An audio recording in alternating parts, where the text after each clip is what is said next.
Hello and welcome everybody to Crypto Rosetta. My name is Savage and today we're going to be looking at Ocean. Before we jump into the price action, I just want to say thank you for watching. If you're enjoying the content, smash that like button, hit that subscribe button if you haven't already, turn on those bell notifications so you never miss a video, and leave us some feedback down below in the comment section. Also in the description you'll find a link to Discord. Come check it out, it is free to join. Okay, so looking at Ocean here, we have two ways of potentially counting this move up here. We can look at it as having an additional 1-2 here, where this becomes a 1-2, 1-2, and then basically we look at this as a third, fourth, and a fifth, which would have an additional fourth and a fifth to the upside here. So what I'm looking for within this structure is ideally we'd want to find support within this orange box area. So technically speaking, we've come down to the minimum requirement of a fourth wave.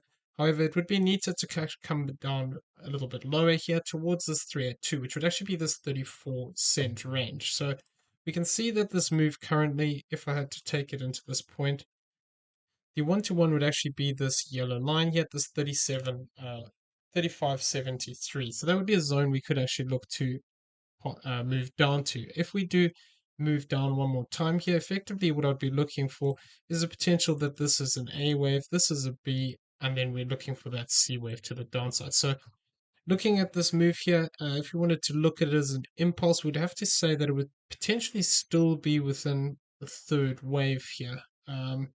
It is also possible, instead of looking at it as an ABC, we could just look at it as a W, an X, and a Y to the downside. We would have to change the way we're looking at these internals a little bit. I'd probably put this here, then this is a flat, then this is a B, and a C. So yeah, I mean, for the most part, we could actually be completed this move into this low, and we could actually start to look to push up for this fifth wave.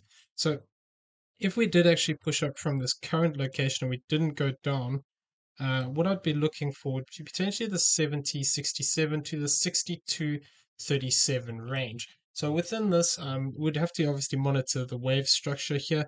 It is also possible, we could argue, we started further back here, because we can look at this potentially as a five-wave move, where this is a 1, 2, 3, 4, and a 5 here. We could actually have an additional 1, 2 in this. So confirmation of actually looking at it from further back here would be maintaining the low point here of 40.23. If we move below that, it would invalidate it. So what we could argue is that we could actually already have a 1-2 here, in which case our third wave target zone would actually be the 60 cent 89. In which case, what we'd be looking for is a move like this, where this becomes a 1, a 2, and then actually we get this as a 3. We come back for a 4 and a 5. Obviously, these things can extend, and if we did move up higher, what I'd be looking for would be a move into that zone that we talked about. Obviously, this would change that target range slightly. What we'd be looking for would be towards the 72.06 to the 62.84. Obviously, we'd have to monitor the internal legs of these as they form for a better idea. So some important areas here, some key highs, would be the 61.11, 61.13, and the 74.79. So we can see that this higher one here would actually tie in quite nicely with a channel retest and actually pushing higher up into this range. So if we do actually look to push up higher, this would be an interesting area to keep an eye on, the 74.79.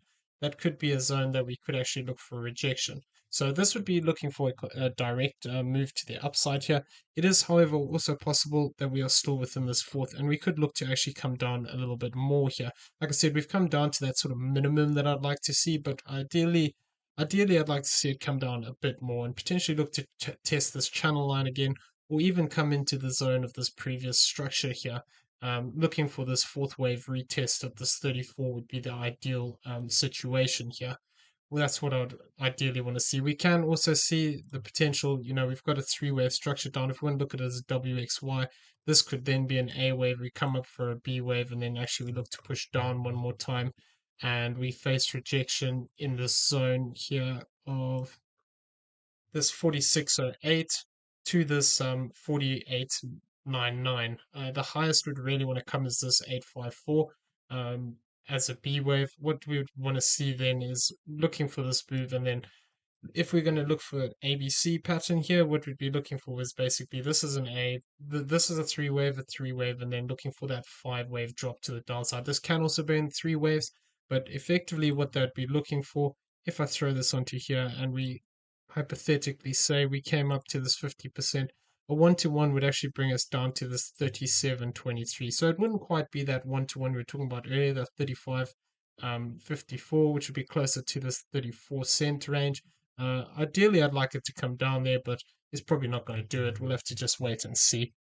Uh, yeah. So, I mean, like I said as well, we can argue that potentially this has dropped enough to be a fourth wave correction. So we also need to just be mindful of any moves directly up from here, whether we want to look at it from this point where this has been a W, this has been an X as a flat correction, and then we have another Y wave here as an A, B, and a C to the downside. So technically speaking, I mean, it can look to actually move up. And what we'd want to be looking for, if we are looking for that direct move up, is holding this 41.41 zone.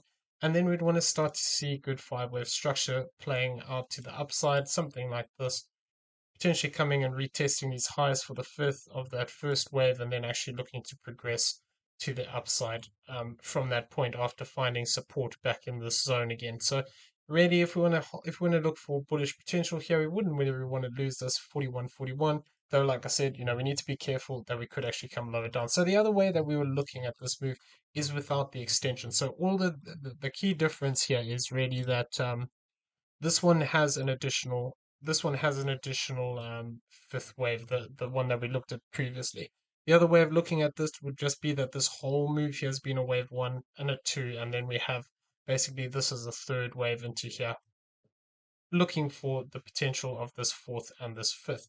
So, like I said, the zones are much the same. We've met the minimum requirement here. Um, would like to come down a little bit more. Like I said, that 34 zone would just be very neat. And then if we do move down to that 34 zone, this 80.17 to the 65.46 area could be an interesting zone. So this channel line would also be potentially quite an interesting one. Drawn this off these two highs, pulled it down to this low point here, and effectively that is currently right below us, sitting at about 37.20. So if we do move down here, it could be an interesting zone if we get a interaction with it to see how we react. If we start to break down too deep though, and we actually start to lose this 28.94, it would become less likely that this is playing out, and we could then argue that potentially um, we have to adjust the count in here, and this could be a 1, 2, 3, 4, and a 5. And we just shift this back down one. But I mean, it does currently fit looking at it like this. I don't really want to change it into that because it looks neater like this, in my opinion. So we're going to have to give it a look and see what happens as time progresses. But what we're looking for here, if we do lose this zone here, would be actually looking to come back and retest this lower support zone. And what we'd want to see is basically something like this, a three-wave structure developing down into this zone. And if we did actually move back down here, then we could actually look at the potential that this whole move here would then be an A wave. We come back down for a B wave, and then we potentially look for that C wave to the upside, and then look to actually push up higher in an additional five wave move. At the moment, though, we don't have that fourth and fifth, so we just need to be a little bit careful. Like I said, we can potentially count it in there, but I don't really like that structure. And the fact that we don't have a nice, clean, bigger five wave move here is making me a little bit cautious because of the fact that we were tracking the potential of a bigger five wave move here, but we have actually come up higher, so it hasn't validated that. But what we could still have is something like a diagonal play out here where we actually do cross that wave four and that wave one high, that wave one low rather, here at this 32.47, and then we could still see a fifth wave to the downside, and this could just still fall within that idea of having a diagonal. So that is still possible. The alternative way of looking at this, if we're looking for further continuation, would be being on the lookout for an X wave in this position, because if we wanted to just say that this was a zigzag down into this low, what we'd need to be careful of is this red box area. If I just come back out here onto the daily, what we need to looking out for is this 47.59 to this $1.0622. So this whole range here could potentially give us a rejection. That golden pocket's also sitting quite nicely on this 72.33 range with this, some of these highs sitting up in here. So if we do move up into the zone, it could be quite an interesting area. I do also have this line drawn with these high points here, which directly above us is currently sitting at about 80 cents, 60, so 80 cents ish. So, I mean, that could also be an interesting zone if we do look to move up into these areas one more time. So we just have to keep an eye on it. If we do get those additional fourths and fifths, then we can start looking for that retracement to the downside, looking for that support, so basically if we do get that additional fifth wave up here, even if we don't get the secondary one, if we do actually start to break down and we come back down and retest some of these areas here, potentially this channel line or just some of the zones that will obviously we don't have the high end, so we can't get an exact figure, but somewhere between this 50% and this 786 here. Obviously, depending on where we complete. Okay, so I'm going to leave the video there. I hope you found it useful. If you did, please smash that like button, hit that subscribe button if you haven't already, turn on those bell notifications so you never miss a video, and leave us some feedback down below. Also in the description, you'll find a link to the Discord. Come check it out. It's free to join. Once in the general chat area, just mention a member staff. We'll be happy to help you out with anything you may need. Everyone, have a great day. We'll see you in the next one.